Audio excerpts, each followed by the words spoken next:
দেশব্যাপী সহিংসতা উস্কে দেওয়ার প্রচেষ্টায় বিএনপির অফিসিয়াল ফেসবুক পেজ থেকে প্রচারিত পুলিশের উপর দলটির নেতাকর্মীদের হামলার একটি ভিডিও সামাজিক মাধ্যমে ব্যাপক সমালোচিত হচ্ছে।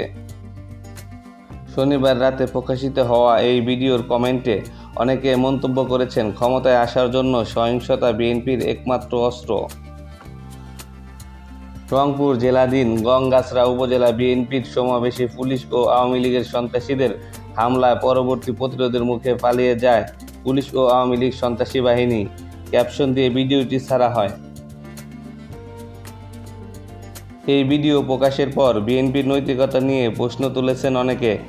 এটিকে ক্ষমতায় যাওয়ার ক্ষেত্রে বিএনপির সহিংসতাকে প্ররোচনা দেওয়ার অংশ হিসেবে দেখছেন অনেকে। এদিকে বিএনপির নেতাকর্মীরা এই পোস্ট থেকে শিক্ষা নিয়ে তা কার্যকর করার কথাও বলেছেন পোস্টটির কমেন্টে, যার মাধ্যমে তাদের সহিংসতায় ফিরে আসার প্রবণতা আরও স্পষ্ট হয়ে উঠেছে। বিএনপি এই ভিডিও প্রকাশের পর আওয়ামী লীগ তার ভেরিফাইড ফেসবুক পেজ থেকে এক পোস্টের মাধ্যমে এটিকে বিএনপির সাইবার সন্ত্রাস হিসেবে আখ্যায়িত করেছে। 2013 সালে নির্বাচন বয়কটের ঘোষণা দিয়ে এভাবেই দেশজুড়ে সহিংস কার্যক্রম শুরু করে বিএনপি জামাত। এই বিষয়টিকে স্মরণ করিয়ে দিয়ে একজন কমেন্টে লিখেন, এটি স্পষ্ট যে ব্যালটে ভোটের পরিবর্তে বিএনপি জামাত আবার সহিংসতা শুরু করতে যাচ্ছে।